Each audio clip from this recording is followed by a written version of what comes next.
Going to talk about the basics of collected gait, suppling, what you might not want, and what you do want to see with a horse that has a complete set of skills, or at least that it's on its way to having a complete set of skills for foundation. I have Windwalker. He's going to be my demonstration horse, and I'm going to explain this as I go.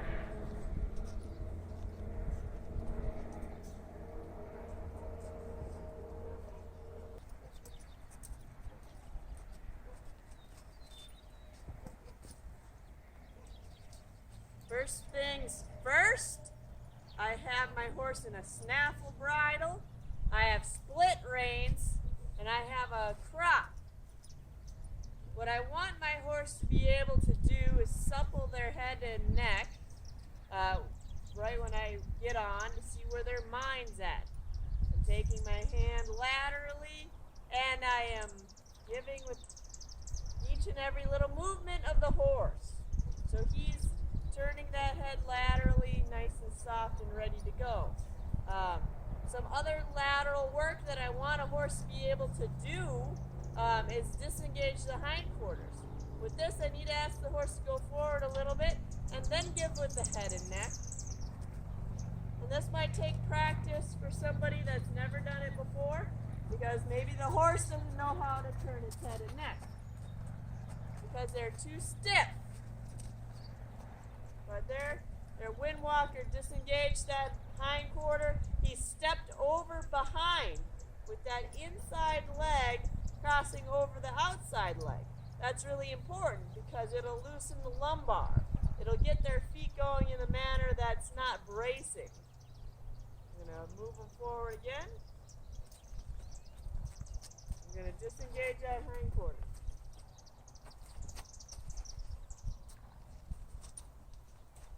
It's my leg that's driving the movement. I'm bringing my inside leg back behind the cinch here so I can drive that hindquarter over. Not only that, but I'm giving it and releasing on this rein so that he knows that he is doing what I want with it, that amount of flexion in his head and neck.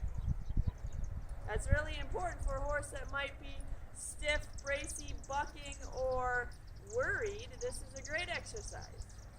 Next, I want my horse to move that forehand. That's going to start to begin breaking up any lateral pairs. A horse that is too stiff and has lateral pairs and pacing, they're going to need the shoulder softened up and the rib cage softened up in order to break those lateral pairs. It's like two 2x4s moving like this. But if I want to begin to loosen those up, I got to be able to move that horse laterally with the shoulder.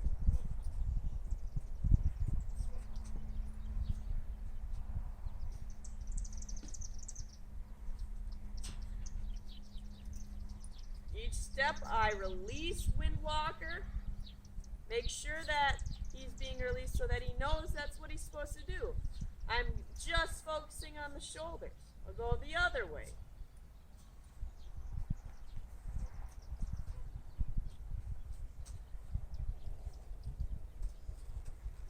There we go.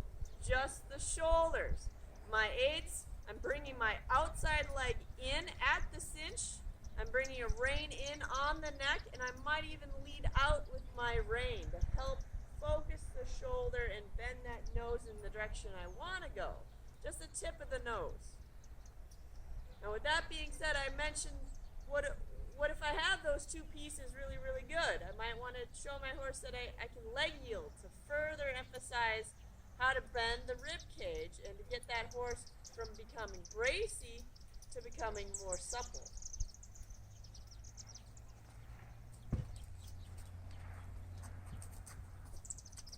I start this exercise by moving in a circle, and then I apply my leg pressure and I move out. My aids here are going to be my inside leg right at the cinch. I'm going to bring in a little bit of inside rein, and I'm going to bring it up to my outside shoulder. That's really important because This is the line of travel of the rein. It doesn't physically come up and touch my shoulder, but I want to think of it like it would get there someday. I bring that rein in to focus it to my outside shoulder, bring my leg in, and my horse should leg yield. With my eyes, I'm going to look in the direction that I want to go, and I'm going to begin to supple the horse in the other direction. I'm going to begin that circle again. That's where I start all the horses, suppling on a circle. And I bring my leg in first, then my hand. Leg yield out.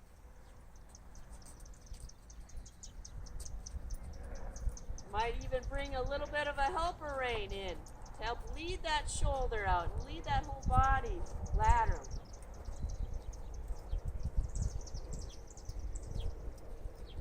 A lot of those movements are already under your horse's belt. You might just focus on getting them a little bit more quiet with them, getting them so they do it a little slower, a little bit more refined. Might even get my horse to back off of softer aids. I bring in my core. If I back off of my seat and I bring my reins in just a touch, the horse backs off of a nice soft aid. I don't have to do it very fast. As long as he responds and is rewarded for the little stuff, he's going to get better. Next, how do I want that horse to move forward in that transition? I might want to work on just going forward at a walk. Going to be very, very important to move forward at a walk, nice and calm on a loose rein. And then work on building that walk.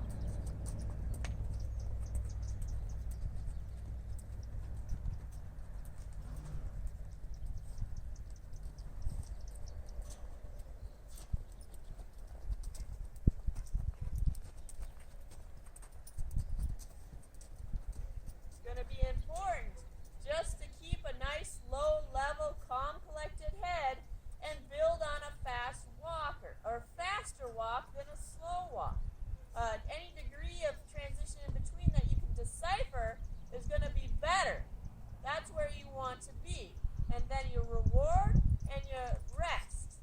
You want the horse not to raise its head into the next gait. That's going to invert the spine and cause a more stiff lateral gait.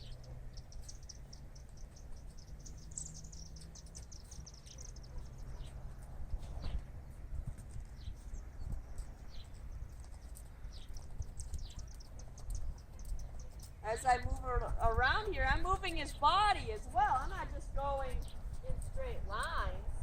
I am turning that shoulder in on the circle. I'm leg yielding out.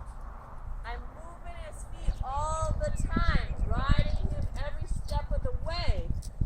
I want that horse to be supple at the walk. I want him to know how to move his feet while he's moving forward. Now as I transition a little bit forward here, I do get a little head raise. But I'm just going to come back down and then try again.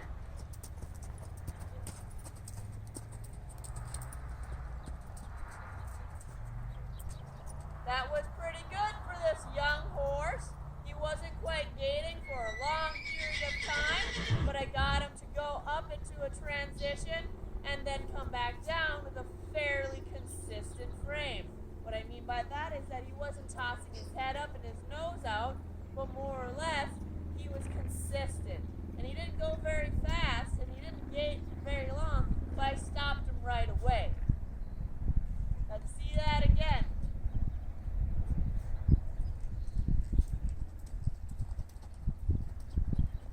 Again, always moving his body around, maybe applying a little inside leg, maybe saying, oh, I want to come off the rail a little bit. Maybe I'm going to try to ride him through a turn and a change of direction.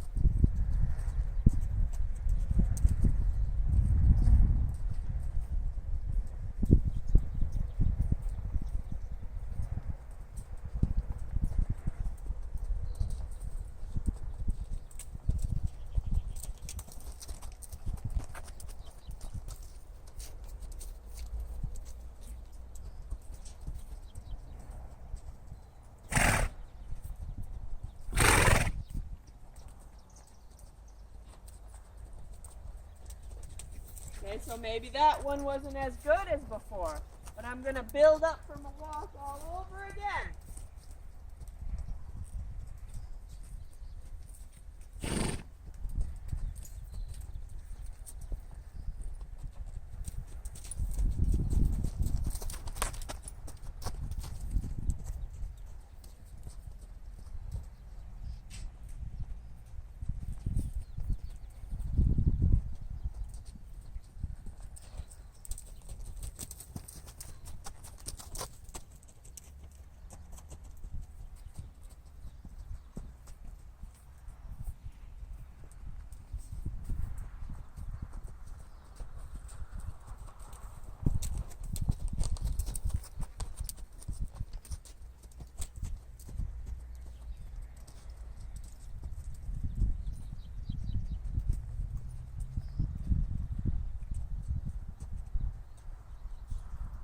Again, moving the horse's body and then moving back off again.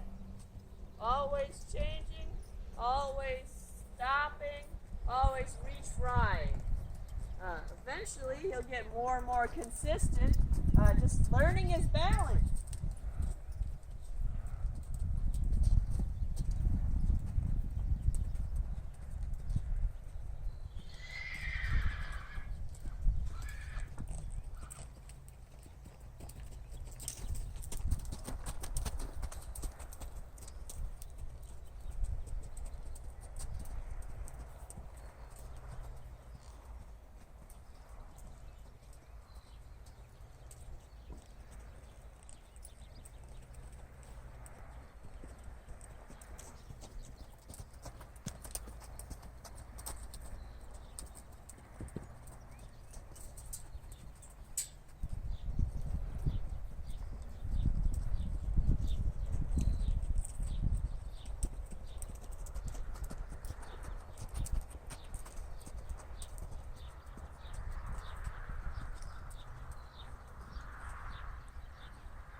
One comment on where my hands are. My hands are relatively low.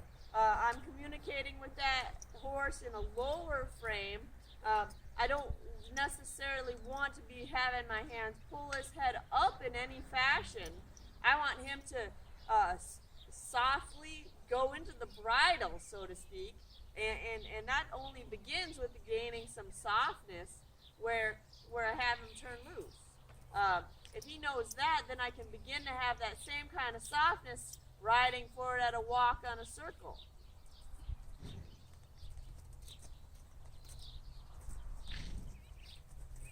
You can see that he gives that softness in a nice straight line on this circle. He's not getting too out of whack, but then, I want that same kind of softness with every movement. And that would begin that horse to help find the balance.